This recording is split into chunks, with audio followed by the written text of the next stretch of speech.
அழகான டீச்சர்.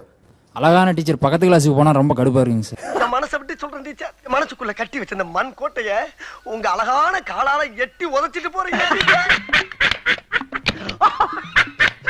ஐயோ அட போகடா, என்னால தாங்க முடியலடா. டஸ்ட்ல இருக்கிற டஸ்ட் கூட அவங்க மேல படக்கூடாதுன்னு யோசிச்சு. என்னய்யா இதெல்லாம்? எப்படிலாம் ஃபீல் பண்றீங்க? எப்படின்னு கேக்குறேன். நீங்களே இவ்வளவு நல்லவங்களாடா டேய் அப்பா. டஸ்டர்ல இருக்க டஸ்ட் கூட உங்க மேல பட்டக்கூடாதுன்னு நினைக்கிறேன். அடே அப்பா. ஆண்டியப்பா, இவங்களுக்கு மத்தியில ஏன்டா என்னைய பெத்து விட்டு போயிட்ட? முடியல. பெண்களை வர்ணித்தல் அப்படிங்கிற போது ஒரு மனிதன் வார்த்தைகளை தேடி தேடி தேடி தேடி போறான். எங்க இருக்கு ஐ இந்தா இருக்கு.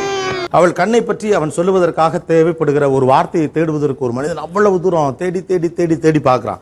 என்னுடைய தேடல் ரொம்ப நீண்டது. தேடல் உள்ள ஒவ்வொரு மனுஷனும் சாகுற வரைக்கும் ஏதாவது ஒரு விஷயத்தை இழந்துகிட்டே தான் இருக்கணும். ஒரு காலகட்டத்தில் மானே தேனே பொன்மானே மேகம் கருமேகம் அப்புறம் உன் கண்கள் மீன்கள் போல இருந்துச்சு, டால்பின் போல இருந்துச்சு அப்படின்னு சொல்லிக்கிட்டு இருந்த ஒரு ரசனை முறை இருந்துச்சு. அது ஒன்றும் குறையில்லை. இன்னைக்கு பசங்களை பார்க்குறப்போ இவங்க என்னென்ன வர்ணனைகள்லாம் புதிதாக வர்ணிக்கிறார்கள் நினைக்கிறீங்க? கெட்ட கெட்ட வார்த்தையில காதெல்லாம் கருகிற மாதிரி திட்டுறாங்கடா. எவ்வளவு டீப்பா போறாங்க. கேக் ஷாப்ல போய் சாப்பிட்டுட்டு இருக்கும்போது பை சாப்பிட்டுட்டு இருப்பாங்க. கியூட்டி பைன்னு எங்களை பார்த்து ஓகே, கியூட்டி பை என்று சொல்லுவாங்க. கியூட்டி பை ஒயிட் Dressல வந்தா ஏஞ்சல் மாதிரி இருக்கு அப்படினு சொல்றது. Strawberry lips, apple pie, apple pie, blueberry pie, அந்த மாதிரி ஃப்ரூட்ஸ் பேர் வச்சு சொல்றது. ஃப்ரூட்ஸ் பேர் வச்சு சொல்றதா? I am your best friend. Okay. யாரும் அழகா இருக்கறப்போ சொல்றாங்க. பட் கோமா இருந்தா ஆங்கிரி பேர்ட் மாதிரி இருக்குன்னு கூட யூஸ். ஆங்கிரி பேர்ட் மாதிரி இருக்குன்னு சொன்னது. கேஷுவலாவே பேபி இல்ல டியர் அந்த மாதிரி தான் யூஸ் பண்ணுவாங்க நிறைய பேர். ஓகே பேபி அந்த மாதிரி.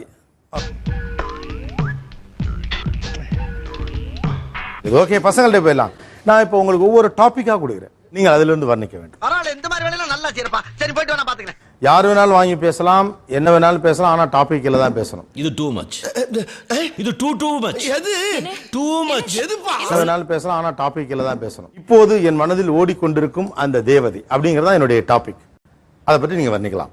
கந்த துணியில கிரீஸ் தடவுற மாதிரி ஒரு சடை தீஞ்ச பந்து தான் அவ கண்ணம். தேவதை பின்னாடி ஒரு Dress சரியும் பாத்தீங்களா? சிம்பனி சரியும் ஆண்டவனை அனிமேஷன்ல பார்த்த மாதிரி இருக்கு.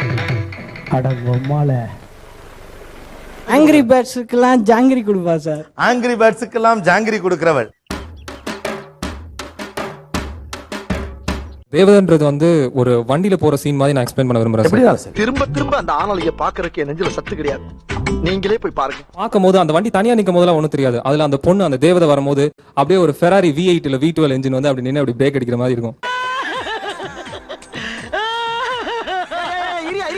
அப்புறம் அவளோட அந்த முடி இருக்கு பாத்தீங்களா, அது எப்படி இருக்கும்னா ஃபைனல் சில்க், ரிஃபைன் சில்க் அப்படியே சைனால இருந்து எடுத்துட்டு வந்து அப்படியே மேல அப்படி அப்ளை பண்ண மாதிரி இருக்கும். அப்புறம் அவளோட ஐஸ் எப்படி இருக்கும் தெரியுமா? சொல்லி நிறுத்துக்கலடா. அவன் நிறுத்துற லூசுக்கு மட்டும் வந்துட்டேன் போறா. பிரியங்கா சோப்ரா வர்ணிக்கலாம். கிஸ் பண்ற கோபுரா சார்.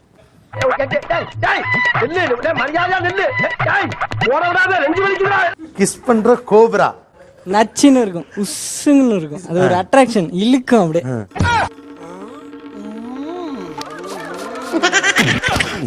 வேற பிரியங்கா சோப்ரா டீத் ஏஆர் ரஹ்மான் கண்ணில் பட்டுச்சுன்னா அவ்வளவுதான், இட்ஸ் a keyboard.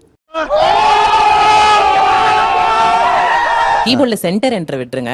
பட் அந்த நியூமரிக் கீபேட்ல ஒரு என்டர் இருக்குல்ல, அதை தட்டும் போது பக்கத்துல இருக்க என்ன தட்டுற மாதிரியே இருக்கும். அந்த நியூமரிக் சைடுல இருக்க அந்த என்டர் அடிச்சா டப்புன்னு உங்களை தட்டுறா. ஏன்னா நான் தானே பக்கத்துல, நீங்க தான் பக்கத்துல இருக்கீங்க. டேங்க வாடா வாடா. அடிக்கிற ஒவ்வொரு என்ட்ரும் என் வீட்டுக்கு காலடியில ஒவ்வொரு என்டர் அடிக்கிற மாதிரி இருக்கும் சார். அவ அடிக்கிற ஒவ்வொரு என்ட்ரும் என் வீட்டுக்கு அப்படியே வந்து ஒவ்வொரு காலா வந்து வர மாதிரி இருக்கும் சார். இன்னைக்கு அடிக்கிற அடியில மூஞ்சி முகரையெல்லாம் பஞ்சர் ஆயிரணும். ஒரு வர்ணனை என்பதும் வார்த்தை என்பதும் அந்த நபரை பொறுத்தெல்லாம் மாறுகிறது. ஓகே, அழகான டீச்சர். டீச்சர் மனசு என்ன மசால் வடையா? ஆளு கொஞ்சம் பிச்சு கொடுக்கறதுக்கு இருந்த ஒரு மனுஷன் தான் நான் உங்களுக்கு என்னைக்கு எடுத்து போட்டுறேன். என்ன 1 hour கிளாஸ் 5 நிமிஷத்துல முடிஞ்ச மாதிரி இருக்கும். 1 hour கிளாஸ் 5 நிமிஷத்துல முடிஞ்ச மாதிரி இருக்குமா? இந்த அழகான டீச்சர் அழகான விஷயத்த சொல்லும் போது எங்க அம்மா சொல்ற மாதிரியே இருக்கும். அப்படியா? அப்படிச்சா? அந்த மேம் கிளாஸ் எடுத்தாங்கன்னா நாங்க வந்து காலையில குளிக்காம கூட எந்திரிச்சு போவோம். குளிக்காம எந்திரிச்சு இப்படி எத்தனை பேரை கிளம்பிறீங்க? இவர் ஒருத்தர் தான். கூப்பிடுறாங்கல்ல போங்க சார். வந்து நீங்க வெளில உட்காரணும் ரொம்ப ஆசையா இருக்கும். என்னப்பா? அவங்க கிளாஸ் வந்தா ஃப்ரண்ட் ரோல உட்காரணும்னு ஆசையா இருக்கு. இப்போ என்ன பண்றீங்க? என்கிட்ட 3 ட்ரிப் வாங்கி முடுக்குன்னு குடிக்கிறீங்க. அடி வாங்கினா இவங்க கிட்ட தான் அடி வாங்கணும். டேய் நீ ஓவரா வாயடிக்கிற. என்ன பத்தி உனக்கு தெரியாது. ஜூஸ் புழிஞ்சிடுவேன்.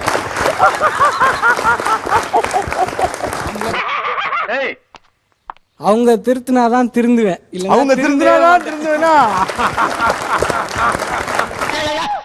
ஏன் அப்படி லூஸ் மாதிரி சிரிச்சுக்கிட்டு இருக்கா? லைட்டா சரி நம்ம இருக்கா? அழகான டீச்சர். அழகான டீச்சர் பக்கத்து கிளாஸுக்கு போனா ரொம்ப கடுப்பா இருக்குங்க சார். நான் மனசை விட்டு சொல்றேன் டீச்சர். என் மனசுக்குள்ள கட்டி வச்ச இந்த மண் கோட்டைய உங்க அழகான காலால எட்டி உதைச்சிட்டு போறீங்க டீச்சர். அட போகடா, என்னால தாங்க முடியலடா.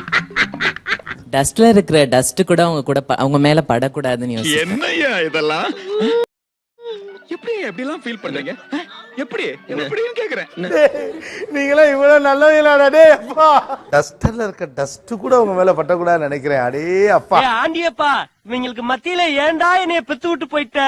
முடியலடா. கல்லூரி பெண்களுடைய வாட்ச். அவள் கையை அந்த வாட்ச் மட்டும்தான் இறுக்கி பிடிக்க முடியும். அவ கைய அந்த வாட்ச் மட்டும்தான் இறுக்கி பிடிக்கும். ப்ரோ மூடிட்டு கொண்டாந்து உட்காருங்க ப்ரோ. 1008 டென்ஷன்ல இருக்கேன் ப்ரோ. ப்ளீஸ் ப்ரோ, தப்பா எடுத்துக்காதீங்க. மாநிலமான கலையான முகம் கொண்ட ஒரு தமிழ் பெண். கிடைக்கல.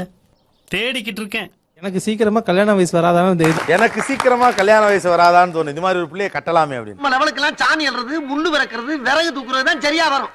ஏன்னா நம்ம முகர கட்டா போய் ஃபிராக்ஷன் ஆஃப் செகண்ட் ஸ்கூட்டில போற ஒரு பொண்ணை பாக்குறப்ப உங்களுக்கு தோணுது.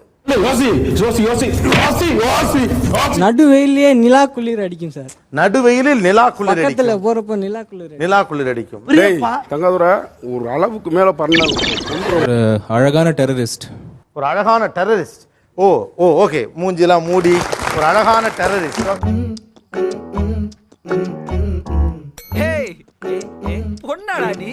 அவங்க டெரரிஸ்ட் மாதிரி இருந்தாலும் நாங்க தான் சார் மனித வெடிகுண்டு. நீங்க தான் மனித வெடிகுண்டா? கொண்டே விடுவோம். நோ முத்துனா இவனுங்க மாதிரி பேப்பர் ரவுடி நான் இல்லைன்னு உனக்கு நல்லா தெரியும். அடுத்த கேள்வி வச்சாரண்ணா. வித்யா பாலனுடைய சாரி. சரி செய்யும் பணியாளாய் சேர்த்துக்கொள். சரி செய்யும் பணியாளாய் சேர்த்துக்கொள். ஏன் உனக்கு இந்த வேலை? நீ வாங்குற இந்த 10-5 பிச்சைக்கு இது தேவைதானா? அவங்க பிளாக் சாரி கட்டிட்டு வரும்போது பாத்திருக்கீங்களா? இன்னும் மேஜிக்கும் மேரேஜ் பண்ண மாதிரி இருக்கும் சார். விண்ணலும் மேஜிக்கும் மேரேஜ் பண்ண மாதிரி இருக்கும். மூடிட்டு இருக்க மாட்டேடா. சூப்பு போட்டு உனக்கே ஊத்தி விட்டுருவேன். மரியாதையா இருந்துக்க. தியேட்டர் ஸ்கிரீனை கிழிச்சிட்டு அதை தொங்க விட்டு 3 மணி நேரம் பார்க்கலாம் சார். தியேட்டர் ஸ்கிரீனை கிழிச்சிட்டு புடவை தொங்க விட்டு 3 மணி நேரம் பார்க்கலாம். புடவை மட்டுமே.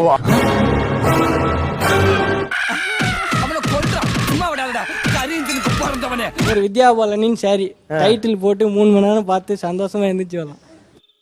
என்னடா சொல்ற? பெண்களின் செருப்பு. நவீன பெண்கள் அணியும் செருப்பு. காலேஜ் கேர்ள்ஸ் போடுற அந்த செருப்புகள்.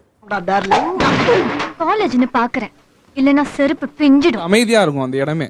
அப்போ அவங்க நடந்து வரும்போது டக் டக் டக்னு சவுண்ட் கேட்கும். அப்போ ஒரு பர்ஷியன் குதிரை நடந்து வர மாதிரி இருக்கும். மூக்கு புடப்பா இருந்தா சில நேரத்துல இப்படி எல்லாம் யோசிக்க தோணும் கொஞ்சம். பொண்ணுங்க கொஞ்சம் தெத்துப்பல் மாதிரி வருதுன்னா அந்த கிளிப் ஒண்ணு போட்டிருக்கேன். அதை வர்ணிக்க முடியுமா? சார் அந்த கிளிப் வந்து அவங்க சிரிக்கும் போது தான் வந்து அவங்கள வந்து நம்ம முக்காவாசி பார்க்க முடியும். ஏற்கனவே சிரிப்பே வந்து ரொம்ப அழகா இருக்கும். அந்த கிளிப்போட அவங்க சிரிக்கும் போது அது எப்படி இருக்கும்னா ஒரு வெனிலா ஐஸ்கிரீம்ல சாக்லேட் டாப்பிங்ஸ் எல்லாம் போட்டு நட்ஸ் வால்நட்ஸ் எல்லாம் போட்டு ஆல்மண்ட்ஸ் எல்லாம் பார்த்தா என்ன நடிப்பு நடிக்கிறாங்க. இந்த நடிப்பெல்லாம் பார்க்க சகிக்காம தாண்டா சிவாஜி சீக்கிரமாவே கிளம்பிட்டாரு.